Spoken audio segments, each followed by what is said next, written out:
All right. So, Adam, I think it's just Adam for this paper, isn't it? So this was actually a matter that came up at our last or a couple of meetings ago. And it's pretty well timed because we've talked about our own land and how we manage it and the scheme licenses. But of course, we do have quite a substantial asset base that's located on private land, which brings its own interesting challenges. So Adam's going to present a bit of a, I guess it's more of a discussion paper today, a bit of a refresh on the issue and how we think we can take this forward. Thanks, Adam. Thanks, Greg, and thanks, Mr. Chairman, members of the committee. It is a privilege actually to bring this paper to you today because it has been in conversation at a staff level for quite some time, and I just want to acknowledge the work that Sarah Leland had put into, I guess, the matter previously, and I guess if she was still here with us today, she would be probably presenting this report because I know it's been dear to her heart for quite a while. It is this follows on the recommendation from the previous ICMC committee that was seeking some further information around WRC assets on private land and how we manage them currently, and I guess some of the issues and challenges we're currently facing, and a bit of a proposed pathway going forward to address. So that's the purpose of today's paper. So you'll see on the screen there, we do have a significant number of flood protection assets located on private land across the region, primarily within the Lower Waikato area, not so much in the Hauriki. There are segments of it over there. We do own more scheme land in the Waihao-Piako schemes, and that's pretty much the difference between the two zones.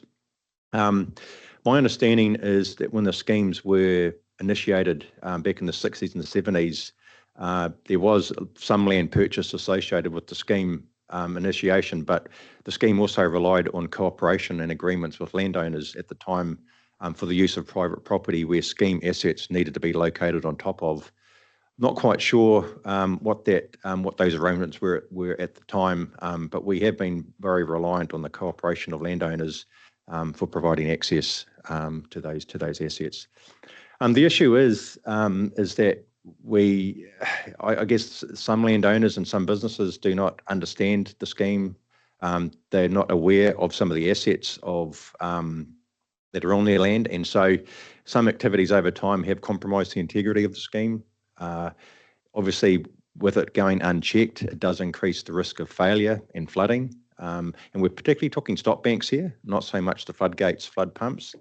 And of course, if we don't monitor it, it can generate costs that cannot be fully recovered sometimes. But we do where has been damage caused by any activities resulting in damage to our assets, we do seek cost recovery from the landowner or business.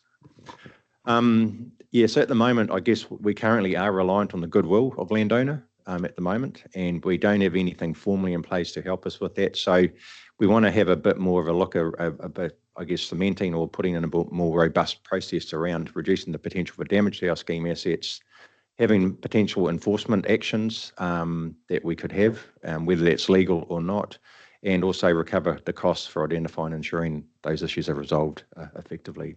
Move to the next slide, please, Jordan. Just some examples of what we're having to contend with.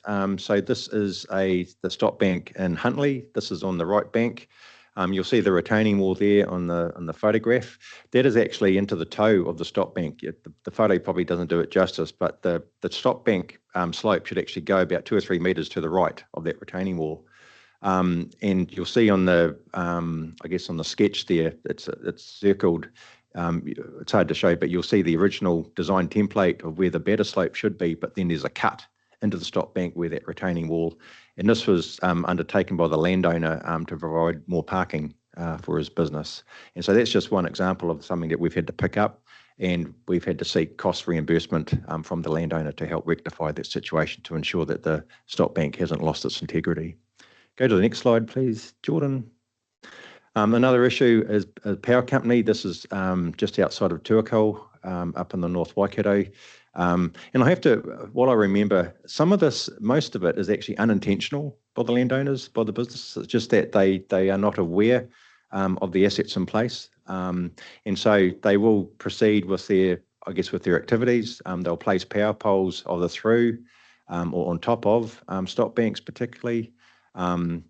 we're aware of some of the historical work that's been carried out, and we will only be notified it either by staff by chance visiting the site, doing condition inspections, or by landowners, maybe just realising afterwards, business owners, that they've realised afterwards that the activity has taken place, and that there has been some issue, I guess, with the asset. So the key risk, of course, is that if you're piping through a stop bank, you can cause it to fail. There's also health and safety issues as well. So, our responsibilities around health and safety as well is a key consideration. And then the time and the impost it takes on staff to negotiate, and I guess getting that rectification and also the cost recovery process is also quite time consuming. Next slide, please, Jordan. Just another example. So this is one of the drains up in North Waikato. This is just outside of Tuakau again. It's an industrial site. The company there, which owns the land to the left, you can see the drain there in the distance. They placed clean fill against the tail of the stop bank, so you can't actually even see the stop bank there. And so this is the clean fill that was placed up against for, I guess, just getting a place to store excess burden. And so again, how do we get access there for maintenance? What pressure does that put on the tail of the stop bank? And so, we're making sure that we need to ensure level of service going forward. And so that's been quite problematic, and we're still working that one through with the business owner, as far as I understand. Next slide, please, Jordan. So I guess key point from all that is that the condition of our assets on private land can deteriorate over time, and so we do need to monitor. We've had access difficulties to the sites via private tracks. We need to have landowner agreement to do that. We also need to instruct some landowners to rectify their actions as well, and that can be time consuming and reliant on goodwill and courtesy and a lot of this as well. And then what we're trying to do is get a bit more proactive around controlling activities in and around our assets, so we have the ambulance at the top of the cliff, not at the bottom, so we can front foot it. If you just move to the next slide, please, Jordan. I think we've covered off those common themes. So there's also a national focus, and we're going to be having a council workshop on this shortly, Mr. Chairman. But I guess some of the lessons learnt coming out of the Cyclone Gabrielle and the Hawke's Bay Regional Council reports is the importance to identify assets and also for what their primary purpose is. So stop banks are stop banks. We need to make sure that we are ensuring that they are not being used for other purposes, and that they are clearly marked in our planning processes and on LIM reports, and also making sure that any activities that have been proposed around them, they are regarded at the early end of that process, not at the end, which we've actually had quite a lot of issues with. Can I ask a question there? Yeah, sure. I hope it doesn't just include flood protection land. I hope it includes soil conservation land as well, because like on the Waihau, we've got our pine tree that the scheme borders soil conservation land that we have growing pines on, yet we have four-wheel drivers up there skidding it up after and we're trying to protect it from not being used or, for soil erosion. So we're trying to protect the soil, yet we've got four-wheel drivers up there. So I hope this actually has a bit more scope than just, and then it includes the bylaw that we could do something about some of those things as well. So just another point. I don't know if it's in the brief yet, but I hope at some stage it does include that. Through you, Mr. Oh, sorry, Greg. There you go. Oh, through you, Mr. Chairman. We haven't defined a confirmed scope yet, but I think land drainage should be included as well. Yep. Just to pick up some of that, and also river management, soil conservation, and flood protection. Absolutely, it should be a bundle. Yep, yeah, definitely. Thank you, Chair. That's just we put that down as an action. Yep. And Yep. Thank you.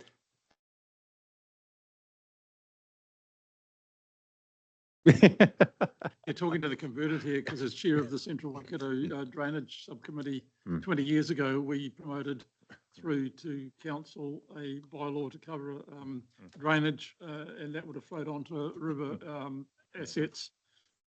So I'm happy to listen to the process, but I've also got an amendment to the recommendation that I'd like to see. So I'll signal that now, but carry on. Thank you, Mr. Chairman. I was going to ask. Sure. You've shown a couple of examples where it's private land, but there've been things that have gone wrong. What powers do we have at the moment to prosecute and, get recompense for that? So we have obviously got some power at the moment, even though it is private land. Is it because our scheme is on it, or what's the rule? Yes, so we do have some powers, but we don't have the full breadth of powers. I guess through any, like if it's that stop bank example where it was that full, that becomes a regulatory issue. And so if it's clean fulls being dumped against, have they got consent to dump up against a scheme asset? And so we have to go through all those mechanisms and pathways to rectify, but that's the ambulance at the bottom of the cliff rather than having the ambulance at the top of the cliff. So what we are looking for is a complete package. So this is around the informal, so cooperating with landowners, making sure they're on LIM reports, potentially working with district councils, making sure that the zoning and the planning reports reflect that, and also working with our regulatory department. But at the moment, we seem to be a little bit hamstrung on our legal ability to follow up. And we have to, we can look at the Soil Conservation Rivers Control Act, the scheme, but there's a little bit of, I guess it's not giving us the full suite of powers to enforce that 100%. And so we're looking at that bylaw approach to give us that full suite of options, Ben. But can you introduce a bylaw that's retrospective effectively? Because these have been built 20, 30 years ago. We're now introducing a new set of rules over a private landowner. I was just going to come to that point. Can I just leave that for my next slide? But that's a really good question. Noel. No, I'll wait. Yeah. So just on that note, we have approached other regional councils across the country who also have been experiencing similar issues. And so we've got some feedback from them that particularly with Bay of Plenty, Manawatu, I think Southland was another one, but particularly our neighbour Bay of Plenty, they've used the bylaw approach to very good effect. And so they've retrospectively enabled to go through the formal bylaw approach to put that on the titles, the covenants on the land parcels to ensure that those scheme assets are formally and legally identified. And so when there are resource consent applications, when there are LIM reports being requested and other avenues, those scheme assets are formally documented. And so it's less likely that they'll be overlooked in future development or modifications to the scheme. Yeah. And is it likely that a landowner would decide they object to it being retrospectively applied and they don't want the stop bank on their land? The bylaw is a pretty blunt instrument. A lot of district councils use them for various purposes, like fencing and swimming pools. They are very powerful tools, and with our legal advice that we've got back and the lessons learnt from Bay of Plenty is that they have been able to use that enforcement obviously as a last resort. You don't want to you want to use the carrot more than the stick in these circumstances, but they believe on whole that the bylaw approach has been very, very effective. It's been cost effective, and it's given them the ability to ensure that they've covered off both the proactive identification, but also where they need to follow up with enforcement. Yeah. Does that answer your question, Ben? Yeah, cool. Thank you. Just on swimming pools, that was repealed because the bylaws in the country weren't effective and people were able to flout the swimming pool bylaw inspection regime, and now it's under the Building Act, which it can. One of the issues being the past experience was that we've got assets on private land. When an owner gets a bit grumpy, they can get access to servicing of that. So we've got to have a mechanism which gives absolute entry onto and ability. Next slide, please, Jordan. So that was a good segue into the next slide. So I won't reiterate, but yeah, we're looking at obviously we do rely on the informal approaches at the moment. So land-owned education, communicating with infrastructure providers, signage on site, working with the district councils, as I just mentioned, and also learning from other regional councils. So the formal approach, and we believe we've gone through a bit of an options assessment. We believe a bylaw, which also enables that enforcement action, is a really good tool. It enables us to take the stronger action when we need to. and it will also help limit time and expense for WRC and landowners in due course because we'll have a formal process in place. Next slide, please, Jordan. I think this might be the last one. So just a summary there. Again, yeah, just to reiterate, we have a significant number of assets, primarily stock banks on private land. There's been landowner modifications undertaken over time. A lot of it's unintentional, but we want to make sure that we do provide that effort up front so we can proactively negate the issue occurring in the first place. And we believe that the current mechanisms that we have are not fully effective. They've been useful, but we believe we need a bit more of a formal approach through a bylaw similar to other regional councils. And I guess we're putting on the table today, or from me, Mr. Chairman, is that, staff recommend developing a proposal potentially for the next annual plan, LTP, because it will require resourcing and it will require funding to get it in place. But if you look at what might be invested into a bylaw, when you consider the potential effect of the damage to the scheme assets or other, I believe it's a wise investment, but that's just my staff recommendation, Mr. Chairman. And that brings me to the point that I was going to make. So I'm pleased to see that you've got that last bullet point there, because I'm happy to move the recommendation on page 179 and further that ICM recommend to council that council initiates work on bylaw for flood protection and drainage assets. And just leave that in inverted commas because that's, as Robbie's already indicated, I'd happily move that additional. Let's get the ball rolling. This has been at least 20 years in the asking. So. Is everyone happy with that?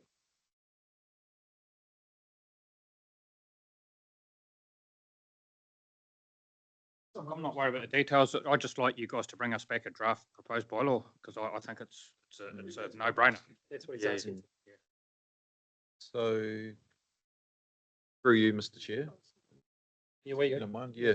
So it's been identified, obviously, that some resourcing is required for this, and that request was placed on hold through the long-term plan process. Is this recommendation in relation to future annual plan or long-term plan conversations? And we're good to clarify that.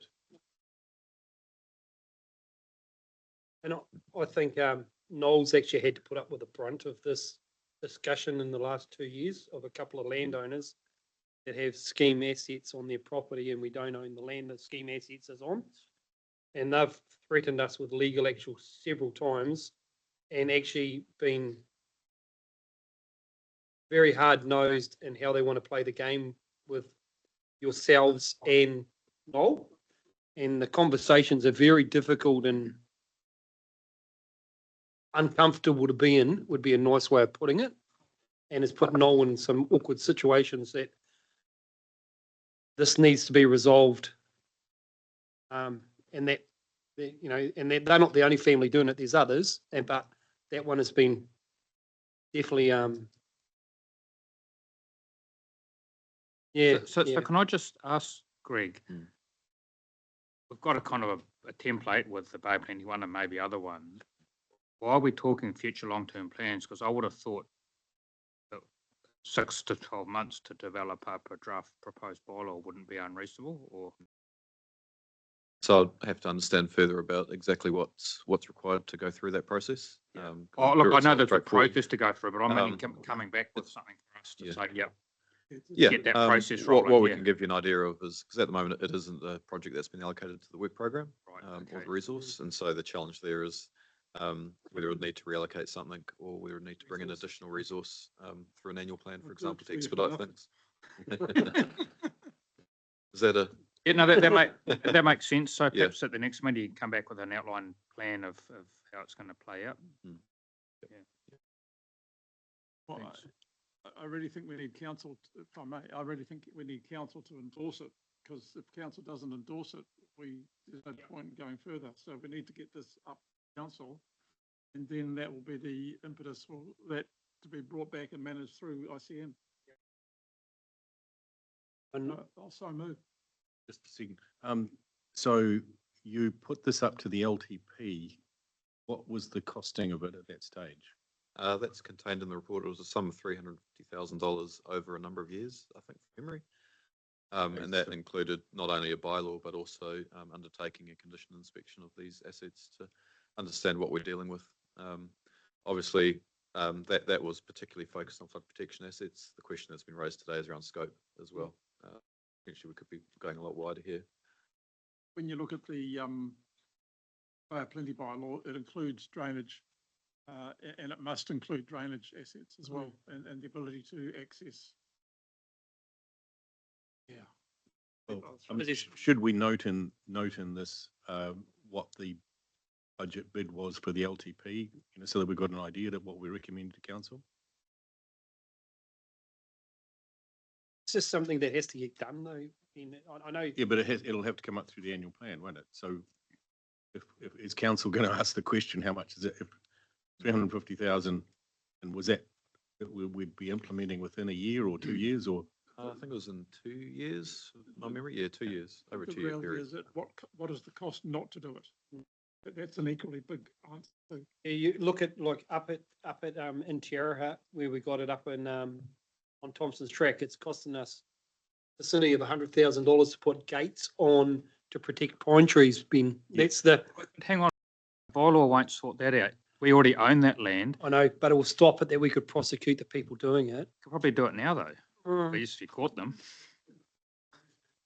Yeah, it'd be a lot easier. Well, At least we can take photos, have a camera. Well, we can't, because even when we put a camera up, they cut the tree down. So I'm not objecting to the bylaw. I'm just saying that if we're going to recommend to council, we should have a paper that lets them know what the costing is as well. Otherwise, councillors will be going, well, how much is this going to cost, and should we consider it or not? So we need a paper that goes with this. Yeah.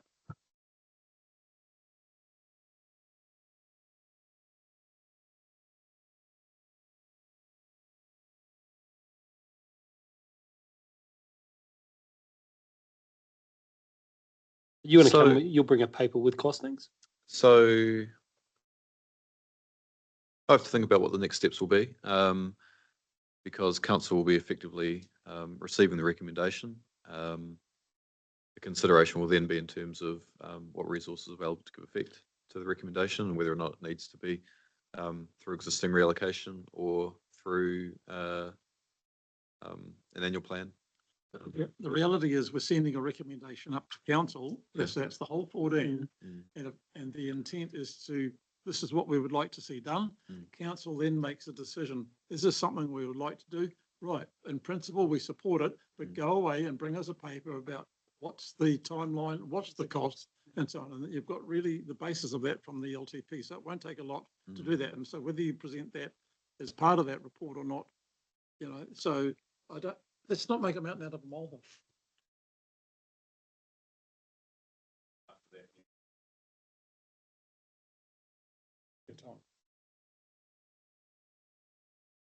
So we're going to move on? We've got to get a second. Yep. Oh, Clyde will second it. Aye. So all in favour? Aye. Against?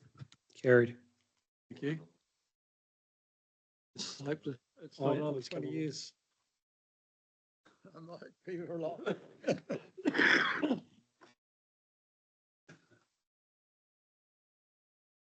Right.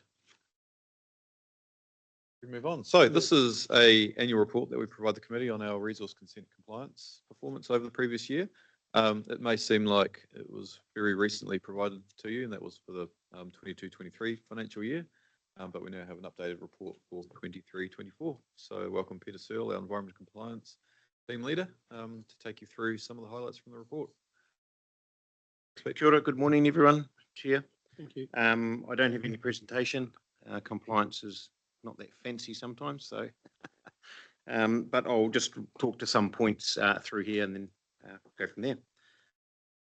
So this report provides an overview of the comprehensive resource consents compliance and some key projects. There were 14 audits taken across 5 of the 6 comprehensive consents that we have.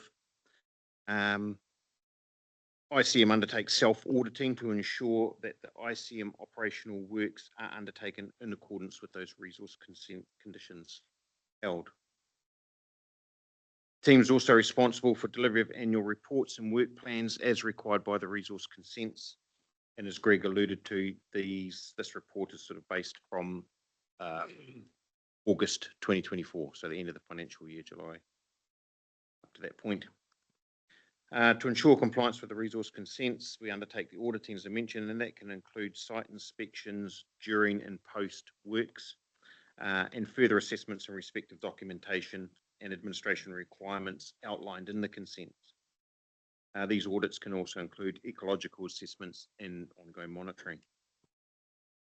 Throughout the year, environmental compliance is also assessing and advising operational staff on a range of pre-planning for other operational works scenarios such as permitted activities, or if there's any unplanned storm event type scenarios.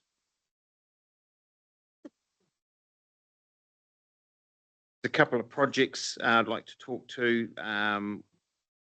One is what we call the Mackenzie project. That's regards to native planting, which was undertaken over retired areas of 1.5 hectares to promote the enhancement of habitat within the stream and retired areas. And the Pakal Trust, that's a setback fencing, native planting, retired areas to promote the enhancement of inanga spawning within a stream and a retired area. So over the next 3 years, these will continue to be maintained. And then there'll be ongoing monitoring over the next 5-year period. And this will develop us some evidential data to the outcomes and success of those projects so we can adjust them if required going forward. The environmental compliance team is also responsible for the coordination and delivery of training of ICM Directorate staff and responsibilities and obligations under the RMA. And as they apply to the resource consents particularly. In our 2nd year now, we've got e-learning modules, and that's to help equip the staff with sufficient knowledge of their responsibilities under the RMA and best practice guidelines and how they're applied out in the field. Fortunately, we have very experienced teams out there, which is excellent. In addition to that, the team also have a planning function are responsible for coordinating the ICM staff input and response to central and local government submissions and consultation. There's an ongoing collaboration with our policy colleagues to ensure that ICM operational business needs are represented in the Waikato Regional Council submissions and responses. In conclusion, ICM holds several comprehensive consents which require active management to ensure the compliance. The compliance assessments for this year past, subject to this report, is overall very good and a credit to the continuation over the years of the experienced teams in the field. The results of these audits of the physical works demonstrate a good understanding of the team, of operational team I'm referring to there, of how physical works can be managed to avoid, minimise and negate effects on the environment. Thank you, Chair. Questions? Drew? So it's a good result. You guys, no, you're good clients, as it should be, of course. But get the name of our organisation. Thank you. Yeah.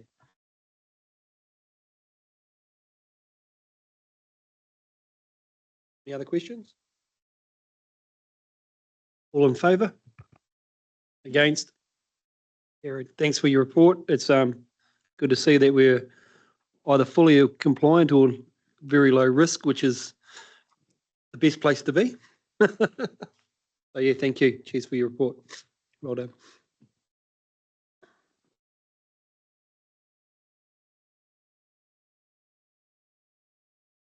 Should we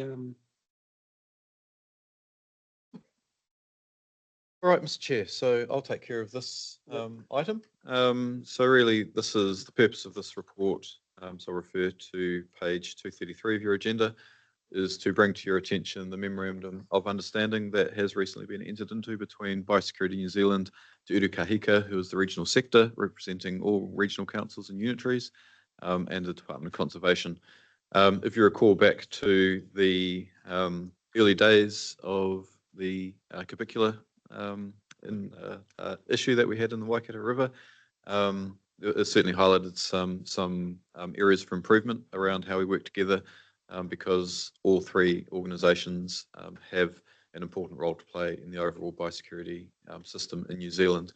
So this memorandum of understanding, it's an update to what was in place previously. It's something that has been renewed following those experiences and other experiences over the years, and really sets a great foundation for how we work together as organisations to do what we need to do in the biosecurity space.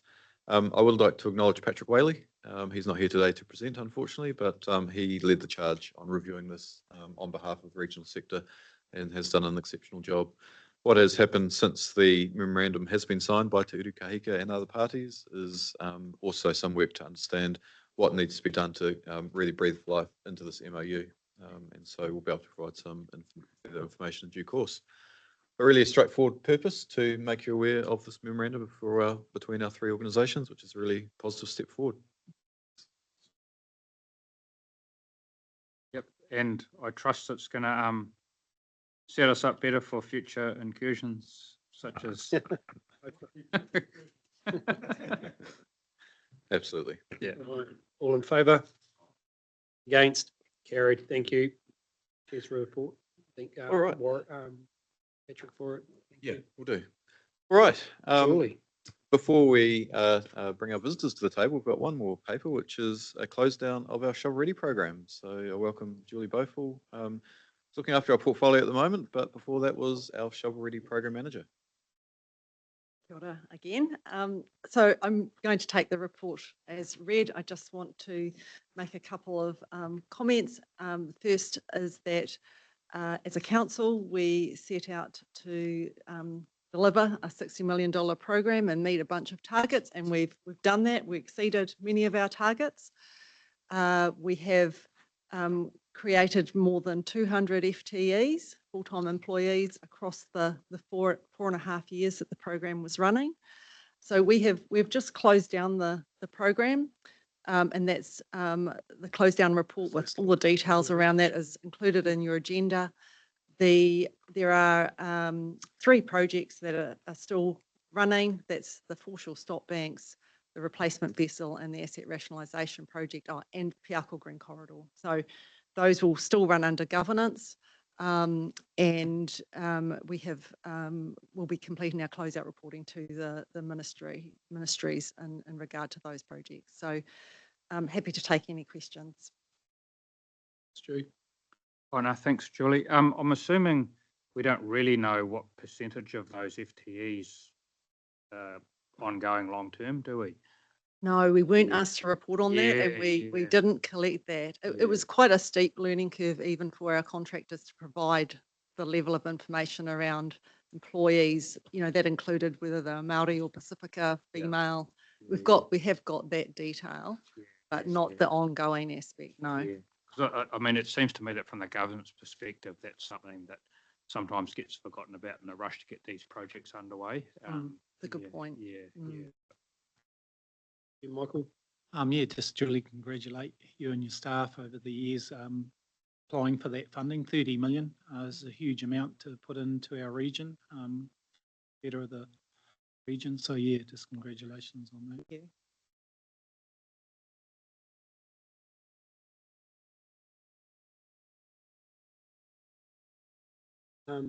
Bruce. Yeah, so great work.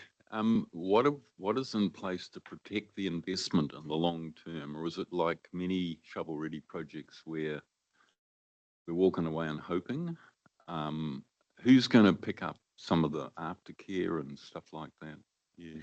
Sure. So the capital assets that we've created, there will be our regular routine condition inspections of those assets. So they will be managed through our asset management database and provisions there.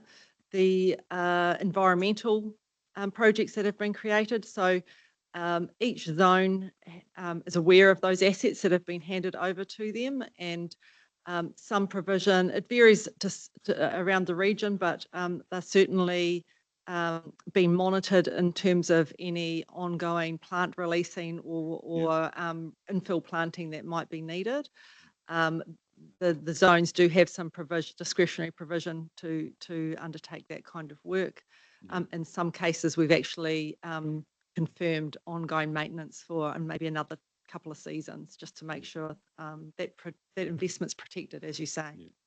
Yeah, no, that's great. Thank you. Yeah, and I think to the point, Bruce, I think there's still the conversation of a corridor is still going on that's links to somewhere else, so it's an ongoing thing. And I know that's on the Green Corridor. They're still talking about links to get it right up to the Kaipapa Peak Dome. So Yes, yeah, correct. Yeah. There's the opportunity with some of these projects, such as the Piako Green Corridor one, to actually build on the investment and Yeah. look for other connections and benefits that could be created, that connect to those projects. Ben. Yeah, congratulations on 58 million or what it was, but I think the interesting thing here is your lessons learned. And one of them is ELT must have visibility over a program of this size before a submission is made to an external funder. So there sounds like there was a lot of feet working very fast under the surface when this program came up. So it came up around Easter 2020 when we were all in lockdown and the government called for projects. So the chief executive at the time and the chair at the time did a lot of work with staff to pull together the program of work that we would put up. And so it was a unique situation. And so they took council with them as much as they could, I think, but I think and the executive, and I think the message we've taken away from this is, if you put up your hand for money, you have to have the right approvals in place and that kind of thing, but you also have to be confident that you can deliver it. So we didn't expect to get $30 million. That was unprecedented, and we responded fairly well to that. We're taking a lot of learnings into future funding. So for the capital portfolio, we've received 12.5 million this time around. There's potentially more coming. We are not putting our hands up for more than we can cope with. So there's some great lessons from Shovel Ready that we are taking on board for that. And another part of the recommendation is WRC needs to have an organisational response to external funding opportunities. Is that now in place? And is there a prioritised pipeline or ideas ready? Hand over to the boss on that one. Yeah, so we're putting that in place at the moment. I think the important one is it speaks to a lot of what Julie mentioned earlier around when these opportunities come up, and they do come up quite often in different parts of our business, to really make sure that there's belts and braces around it to understand what's required of us as an organisation when we're making commitments to other parties. An example is that when we're considering funding from WRA, there's already a process in place to look at what we need as an organisation and to bring that through the executive before putting that forward as an application. But there's definitely areas to keep on working in that space. Given the start, you've done well to get the 58 million through and projects there. So I'm happy to move if no one else has comments. Warren's got a question. Warren. Yeah, thanks, Robbie. Hey, Julie, you mentioned that the remaining 3 projects will be overseen by governance. Can you just explain how that's going to work for me? And just I do have concerns around the issues we're having around the vessel. So just wondering whether reporting on that's going to go back to whether it's risk and assurance or just where that's happening. So if you could outline those 2 things for us, please. He wasn't online to see the recommendation. Thanks, Councillor, and through you, Mr. Chair. The capital projects that I mentioned, so the vessel, the foreshore project and asset rationalisation are sitting now under the capital portfolio, which I reported on earlier in this meeting. So they have a governance at a zone level, at a ICM level, and then we'll be reporting through to this committee on that portfolio of work. So you can expect to see that coming through in the quarterly reports I'll bring here. The Piako Green Corridor is a restoration project that will report into a staff governance forum, and and I think more generally into regular updates to this committee. Greg, you might have something further to add. Yeah, there. just further. So certainly the reporting on the replacement vessel project won't change. So that'll still be reported through the key project reference group and onto risk and assurance as well. Okay, thank you. That's my questions.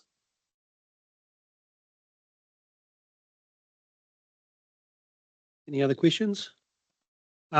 Julie, I went to the presentation upstairs most probably 2 months ago to the shovel-ready projects that completed, and you all got your dog tags to say you're a part of it. So that was your reward. But as a new councillor, and I've actually been on the ground and seen the great work that's, as a farmer and a representative on the catchment groups, that the great work that's been done with shovel-ready and the opportunities that all of the community can share in, you know, because it's not just farming, it's been restoring waterways and all that the community get to share in. So that the opportunity's been amazing. And we're just fortunate that you guys at that time took that opportunity and then built on it. And, you know, you've gone back for a couple of funding, and you've learned a lot that in the weather events that you've got, you've got to put your foot in quick and decide if you're going to do the funding, because the reporting that you have to do is large and vast. So you've learned a lot. Like that shovel-ready program's helped you so much more further for the last 3 or 4 years of how to do funding, and your relationship you built with Kanoa, as you know, they fully endorse, like the lady that did the presentation down at the rationalisation project, you know, fully endorsed you guys, the working relationship that you have together. So that was pretty cool, you know, and so that's where the key thing is. When you know the funding's going, you got to get the knowledge of the Kanoa that you're going to put a funding bid in. So it's all about that relationship. So it's been for you guys, it must be an amazing journey and a ride that you've been on, the roller coaster of the last 4 or so years. It's been really cool. And, you know, I'm glad you've held the reins and stayed on it. So you've accomplished a lot.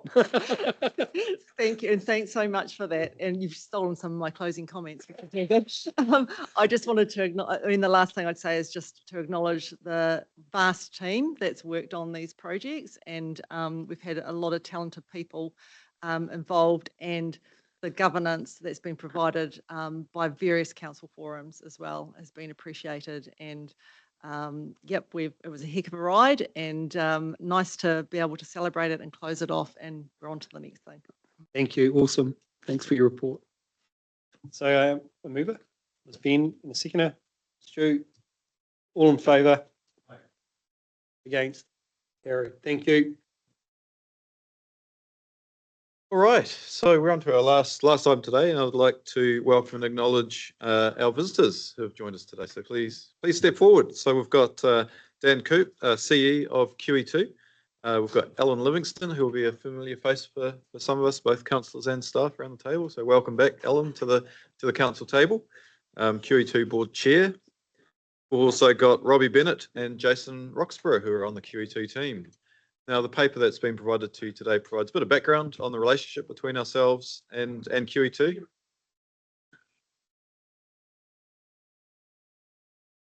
So really what we have here is an opportunity to really dive into this relationship and understand the depth of it, and an opportunity for a bit of kōrero from us and also from QE2. So, and Natasha Granger is here to help to kick things off. Kia ora, nice to see you all. Yep, today we've got our guests from QE2, who I will get them to introduce themselves shortly. You're right, in the paper we had a meeting with the board, staff and councillor Story and our chief executive a few months ago now. And a result of that meeting was that we invited QE2 to come to ICMC. So that's what we're doing today. So we've, do you want to introduce yourselves? Yeah, please remember to use your microphones. Yeah. Chair Robbie and councillors, thanks very much for the invitation to come in and speak with the Integrated Catchment Committee. Greatly appreciated. And as Natasha said, it's an opportunity. We appreciate the invitation, having had your representatives attend our meeting in Hamilton earlier in the year.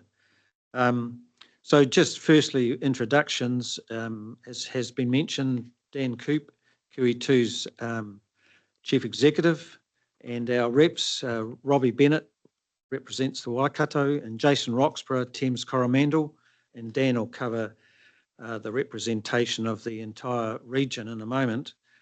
Introductions, I'm Alan Livingston, Chair of the QE2 National Trust, my privilege to do so. My background, was farming on the slopes of Mount Pirongia, which I've just handed over to the next generation, and was involved in local government, 18 years with Waipa and 6 years here with the Regional Council. So pleasure to be here and see the new facilities, which I wasn't able to enjoy. So we've got a short presentation which Dan will provide, and then Robbie and Jason will present 2 case studies which emphasise the benefits that the shared benefits that emanate from working with the Regional Council. Dan will explain the role and work of QE2, and in saying that, I appreciate that a number of you councillors have a very good knowledge of and affinity with QE2, and that's greatly appreciated. But it's really just to raise the awareness of the council in general as to what we do and the alignment we have with you. And then we'd certainly welcome any questions that you might have towards us. So really the purpose of, as we see it, of this meeting is to emphasise the excellent working relationship that we've got on the ground, and Robbie and Jason will emphasise that, and highlight the alignment and partnership between the Regional Council and QE2. And when I say alignment, it's the mutual benefits of biodiversity, water quality, and soil control. You're doing a huge amount in those areas, and we complement you in what you're doing there.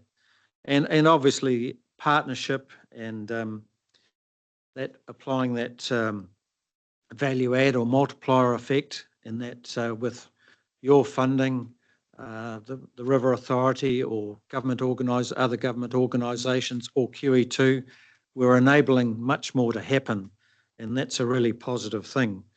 So it's really, Mr. Chairman, just to highlight those things, and then we'd welcome discussion with you. So if I could just hand over to Dan to provide the background and up-to-date information on QE2 itself.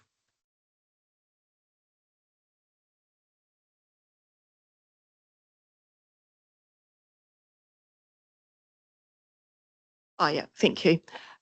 This the first slide is just my slide before I'll hand over to you, Dan.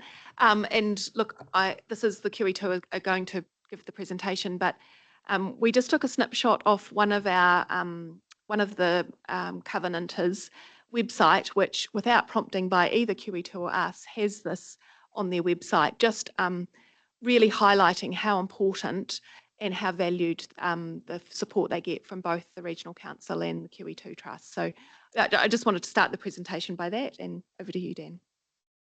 Thanks, Natasha. And thank you, Chairman. So I suspect quite a few people in the room kind of know what QE2 is, but very quick 3-minute introduction. We are an independent statutory organisation, so which means we're not the Crown, we're not the government, but we are created by an act of legislation, the QE2 National Trust Act 1977.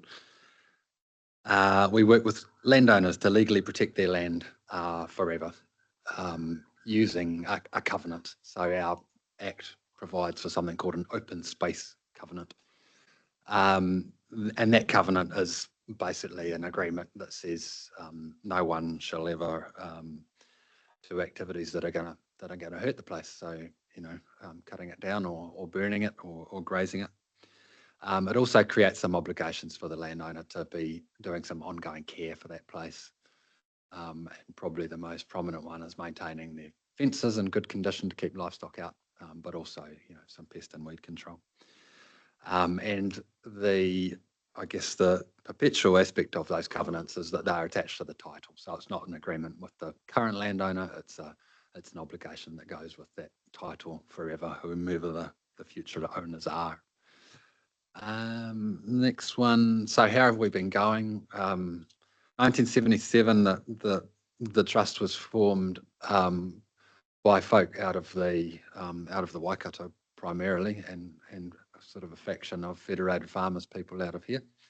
And the name Kneebone, I think, is in the room. And there's Gordon Stevenson was one of the other sort of famous founders. So the Waikato is well represented because this is kind of the birthplace of QE2.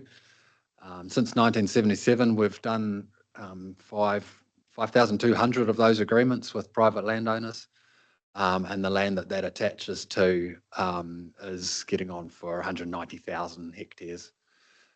You guys probably understand hectares more than me, but that's actually equivalent to the size of the 3 national parks in the North Island now. So it's quite a big chunk of land when you add it all up.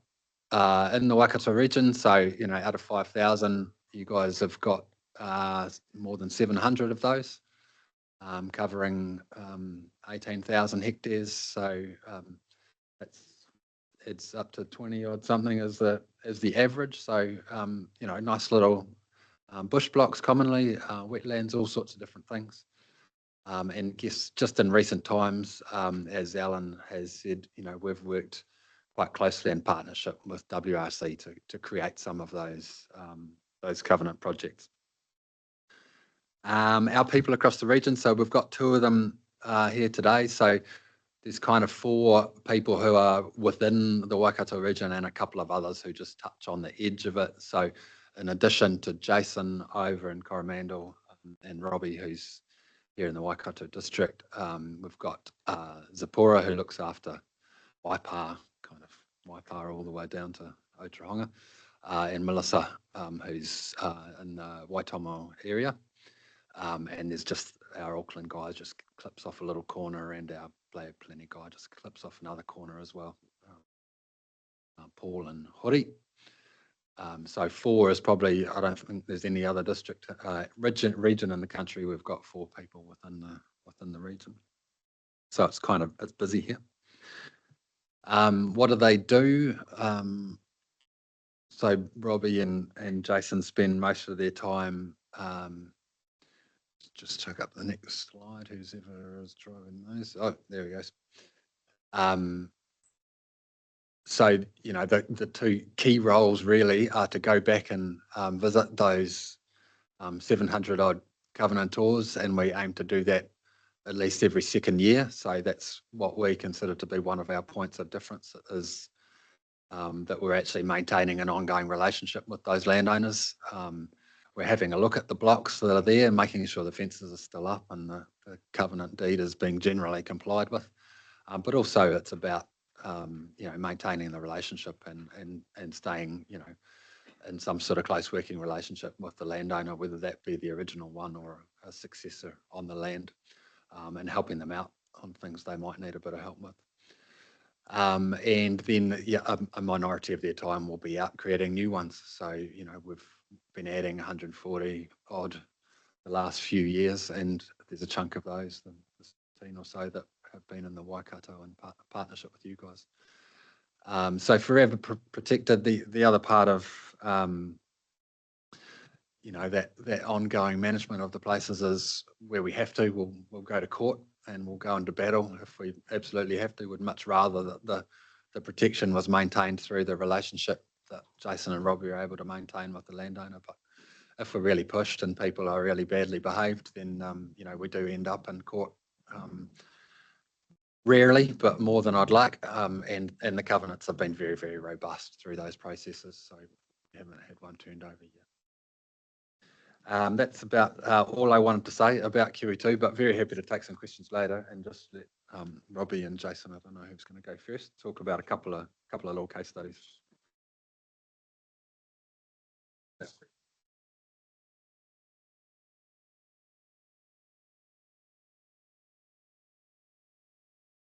is your one, Jason.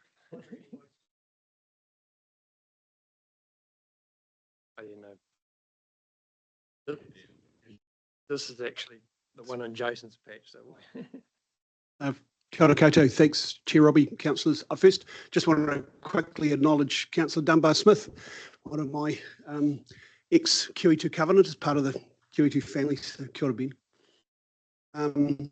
So this really lovely covenant in 4 parts, 4 blocks, about 15 kilometres inland from Atherton. So it's actually right down on the close to the regional boundary.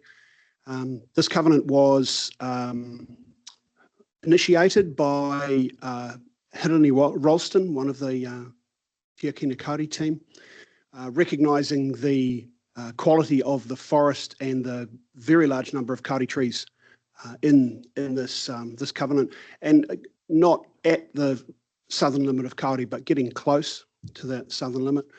About 10 hectares. The fencing cost just over $100,000. There's a significant chunk of fencing. All of that funding came through WRC, MPI's Te Akina Kāori Fund. The survey costs, when QE2 covenants are established, they need to be surveyed, so they can be registered on title. So also paid out of that fund. So for QE2, it was a fantastic outcome. We got a great covenant, good relationship with a new landowner, entirely funded by the regional council. The win for us. The QE2 covenant was a requirement of WRC and MPI's involvement. So it provides the legal protection in perpetuity for council's investment. It was a pretty sizable investment in Kāori protection. You can see in the photograph in the bottom right corner, when I did my covenant visit there, not quite a year ago now, there was a tree had fallen over on the fence. So it's one of the things that we pick up, walk the fence lines, have a look at the general condition of the covenant. So I went back to the owner at the time and told her about that, and she's had that dealt with. This property has since changed hands. It was being bought by the adjoining landowner, Warper Farms. So Wok Mathis, the chap that owns the farms, he called me 2 weeks ago, wanted to talk about possum control. He does a bit of possum control on his farm, and he wants to extend this into the new property. So there's the beginnings of a long-term relationship with a covenanter there. I'm going to visit him next week. So as Dan said, as a rep, the key things for me are the relationships with the landowners. Landowners often purchase property with covenants. So part of the job is to get there and talk to them as soon after they bought the property as we can, and just introduce them to the concept of what QE2 is and does if they don't already know, and build that relationship over time. So that's the story of what is now the Warper Farms QE2 covenant.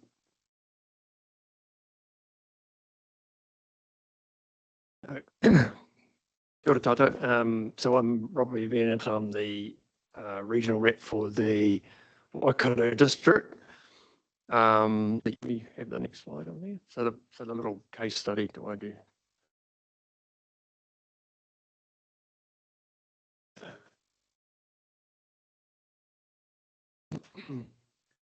So yes, so I do have a very close working relationship with the catchment management people on the ground, and probably looking at before half of them would involve regional council funding, which is, you know, it's, in the case study we're hoping to have a look at in a second. Do I drive that, or is that? Okay, you're working on that. Good as gold. And that ongoing relationship with the landowners is enhanced by our ability to circle in regional council catchment management people as well, in terms of various ways that they can assist us through that. So this particular Can we just take Clyde's question, and by that time, hopefully we've got this up and running. Sure. That might be helpful. So Clyde's got a question. Thanks. I'm live, aren't I? Yeah. Hi, team. Hello, Alan. Long time no see. Look, a couple of questions. Don't know too much about the QE2, I suppose.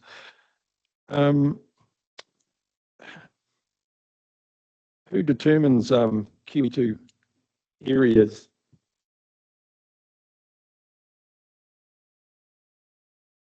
You mean whether we're willing to go and do that deal? Yeah. So So do you identify a piece of property that looks kind of cool and? So I'd say in 80 or 90% of cases, a landowner actually calls us, Okay. councillor, and says, hey, I've got this piece of usually bush that I think is really nice and I want to look after it, and can you help me? And then what happens next is a sort of a scrutiny process by us where we go, actually, do we think that's a nice piece of bush? So, and the first line of interrogation is Robbie and Jason will go for a wander and say, oh yeah, that is actually really nice. You know, well, that's 100 hectares of Cody forest, so yes, that's worth looking after. Probably, it's possibly the majority of cases where we might say, actually, no, we're not that interested in your rose garden sort of thing. So there's a bit of scrutiny goes through that. There's another layer back at head office where we've got some ecologists who will come over and have a look at Robbie's thinking and go, yep, happy with that. So lawyers will say, yes, he does actually own that. So it's an initiative by the property owner. Excellent. Right. Interesting. But I guess I mean on Robbie's on Jason's case there, I mean that's $100,000 worth of fence. So even with the best intent, so if the landowner feels really positive and good about that place, they just can't do it on their own, you know. So they need some help. So the issue arises when, if there's an issue, when the property's sold and the new buyer might resist to maintenance, etc. Is that where you might see a problem, or what other cases are there? Yeah, so the rare cases of, I mean, there's lots of cases of small problems whereby someone doesn't understand they're not allowed their stock in there or something like that, and that will be headed off at the pass with some sort of education from these guys. There's been some terrible cases with people actively knocking over forest where we've ended up in court, and yes, that's absolutely a second owner. That's not the first person who was there. It's someone else who's come forward. So owners are aware that there's a QE2, obviously, when they purchase the property. Yes. And that's just part of the covenant. Yes. Yeah. So if you've done your title check when you go and buy your farm, it will say is the QE2 covenant over this area. Right. So it's not like you're an organisation that is checking out the satellite images all around the country looking for new spots to jump on board with. No, okay, that's great. Thanks very much. And as a rule over the last, well, certainly over my time there, we've never been short of business. So we could go out and start, you know, if we wanted to, you could start knocking on doors, but we're actually just kind of at our limit just by answering the phone. Okay.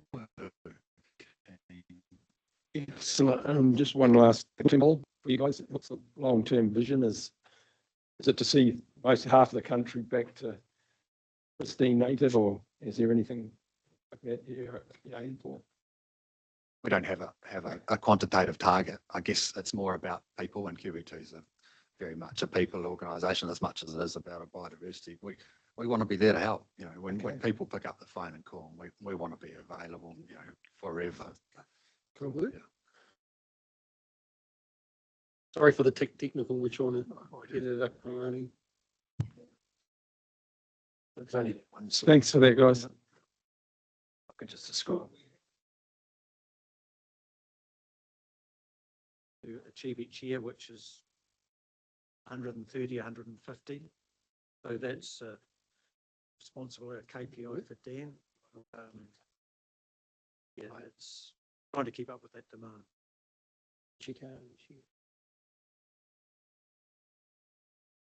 Totally. Sorry, but it doesn't look like we can share. So, Ian, if you want a question, then we'll continue. I just had a question in terms of your funding model, because legal expenses and staffing and all those sorts of costs. And generally, when someone puts something in the covenant, they don't pay you for that. So, how does it work? And are you facing constraints under current funding cutbacks from? Yes. Yeah, excellent question. So QE2 has a Crown appropriation that comes via the Minister of Conservation, and that was last changed in 2015. So we live on a Crown appropriation of 4.2 million. And that's coming under quite a lot of pressure. We've had some access to some jobs for nature money, which has allowed us to top up the amount of covenants we've done each year for the last 4. But that will come to an end in this next June 30th. So yeah, those financial constraints are going to become a bit more acute, unfortunately.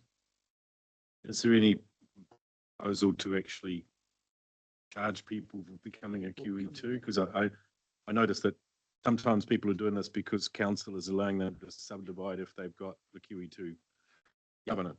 So that's, yeah, a fine distinction and getting into some of the detail, and I guess clarifying a little bit of Councillor Graf's question.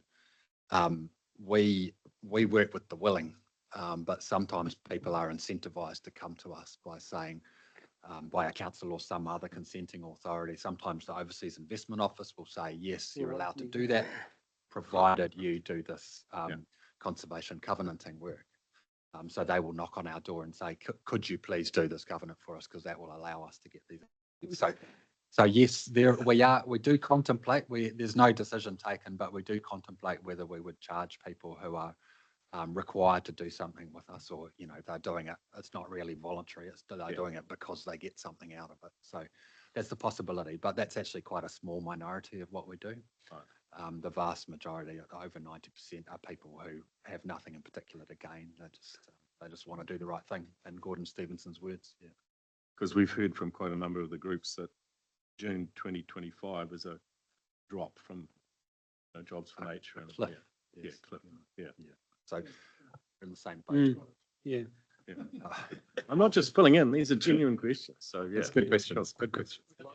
No rates increased for 10 years, Ben, that's what replaced You're advocating for us. Probably if you want to continue, and now you got your Sure, thank you. presentation back up. Thank you for doing that. So, yeah, this is a classic example of collaboration between regional councils and ourselves. It's actually, this covenant came about as a result of your catchment manager, Rick Donahue. He just contacted me and said, these owners are interested in retiring all this area. So 75 hectares, a big retirement on Te Aka Road, not that far from here. And we have a quick look on the desktop. Yep, that looks excellent. Let's go and have a look. And relatively new owners of the land. So this young couple, so you can assume that this was going to be prohibitive for them to do without assistance that's come from regional council and ourselves. And it sourced funding from a variety of sources, which resulted in regional council contributing 70% cost of the fencing. Didn't require any planting or anything, and that fencing program will go on over the next few years. Yeah, just a really good example of something that pretty certain would not have happened if we're able to provide that level of assistance. So probably in 50% of the cases of the new proposals that I look at, regional council would be involved either by me contacting regional council or the other way around. You know, we can do that quite efficiently over a desktop exercise, just to have a look to see how it's going to work, send documents backwards and forwards.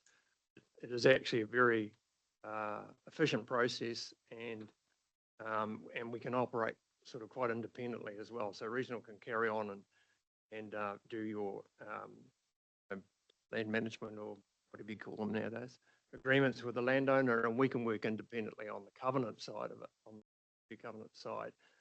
And then we kind of share the process a little bit in terms of checking as the fencing's completed and doing the fund.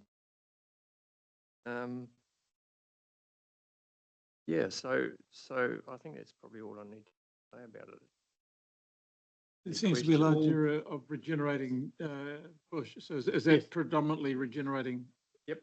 all of it. Exactly, a big gully system that had sufficient sort of vegetation in there that we could be pretty certain that it would just carry on establishing itself, perpetuity, without really any involvement from, we've got to assume that once the fence around the stock's kept out, that if no one shows any interest in it anymore, it'll just continue to generate and be sustainable long term.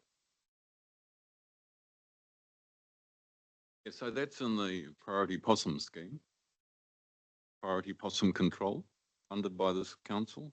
And that piece of land recently would have been in the process, because my bit, which is a few K down the road, they got it back down to less than 2% RTC for possums, which is amazing. Thanks. But one issue in that part of the country is goats.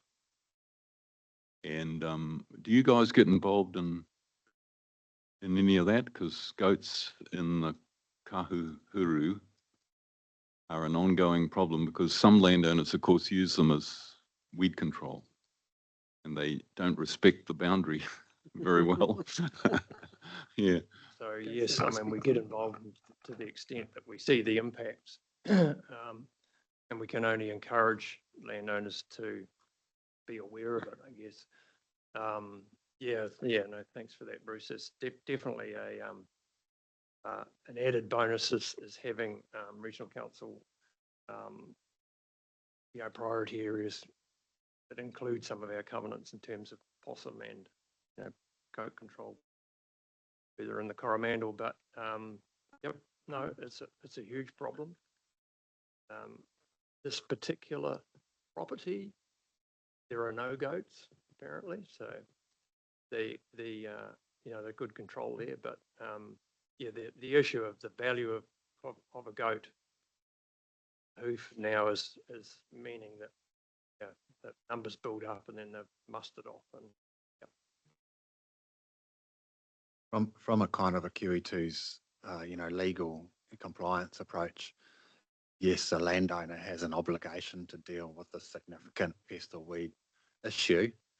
But I guess the way we implement that when it comes to mobile species like goats and deer is we've got to be pretty tolerant, because an individual landowner can work really hard and make no difference if the animals are just moving across boundaries. So we tend to be pretty forgiving, particularly if people are having a bit of a go.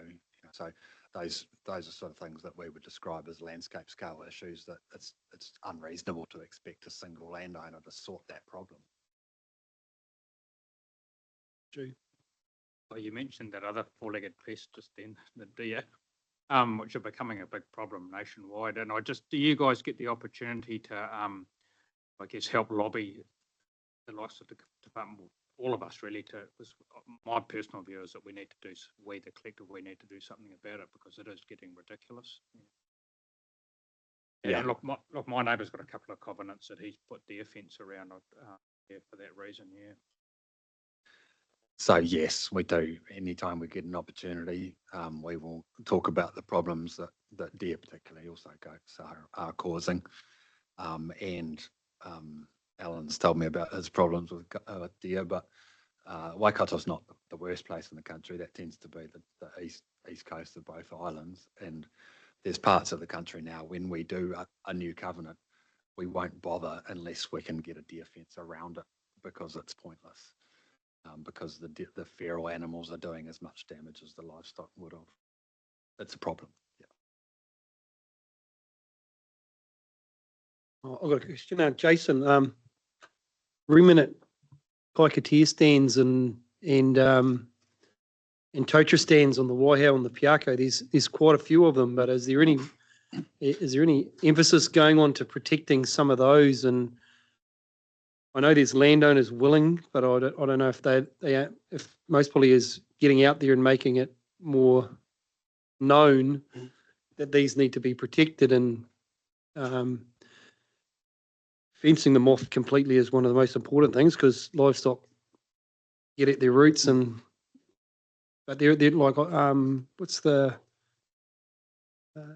property used to be at Paddy Tonga. They've fenced all theirs off and replanted underneath them all. So there is areas we most probably should look at that could be covenants put on them.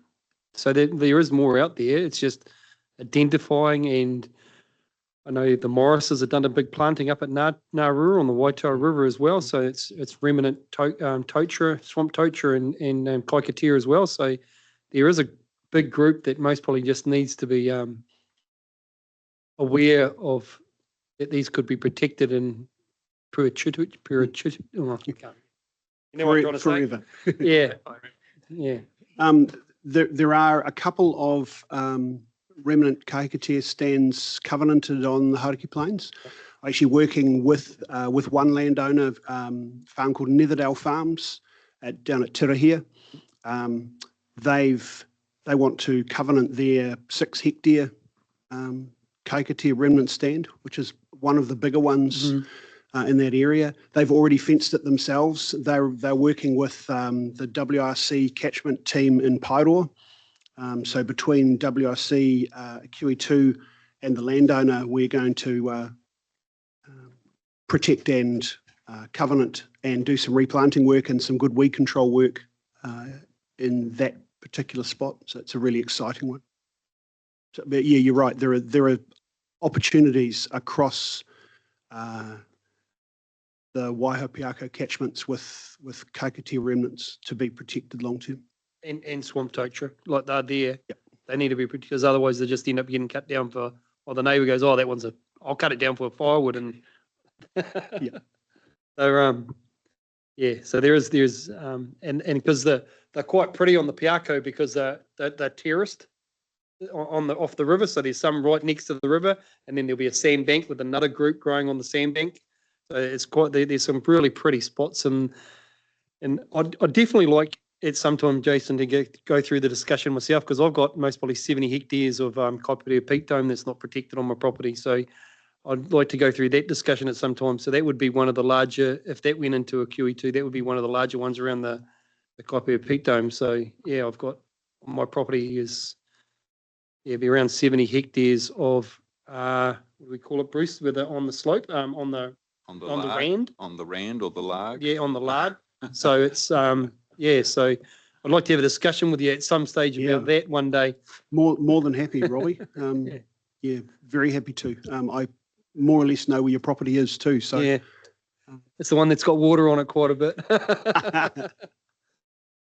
No, but yeah, it's yeah, it does something that most probably me and my family, long term wise, that it's protected, that, and then this, they can say the family protected it. Like once we're all gone, it's still going to be there. So that's an important thing to, I guess. Hey, oh, sorry. No.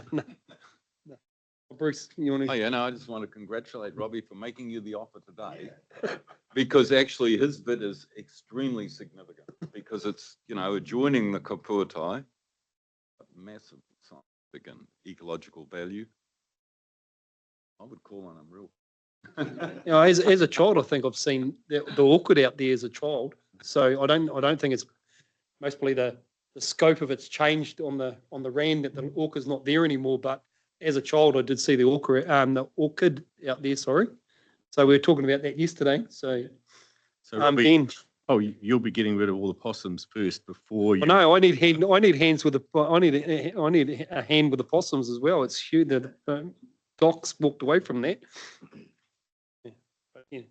Any other questions? We having lunch? Yeah. I hope you can stay with lunch, and we'll talk about this further in the lunchroom later, so we can have a good conversation out there. So thank you for your presentation, and yep, in a second, Noel, all in favour? Yep. Yep. Cheers. You do the secretary. Yeah, look, and thanks committee. It was I think it was a really interesting meeting actually. There's a lot of bespoke papers covering a wide range of work that we get involved in. Thank you for your feedback. Thank you for some actions to follow up on as well. But yeah, it's a great meeting. I'll close with our karakia. Unahia mai te ara tapinui, ki wātea, ki mama, ki nākau, te tinana, te te hinenaro, e te arataka tū, koira e rongo, e whakaarea ake ki runga, kia tīna, tīna haume, huie, tai kia. Meeting closed at 10 to 1. Thank you. Thanks, Robbie. Thanks, Warren. Good seeing you caught up.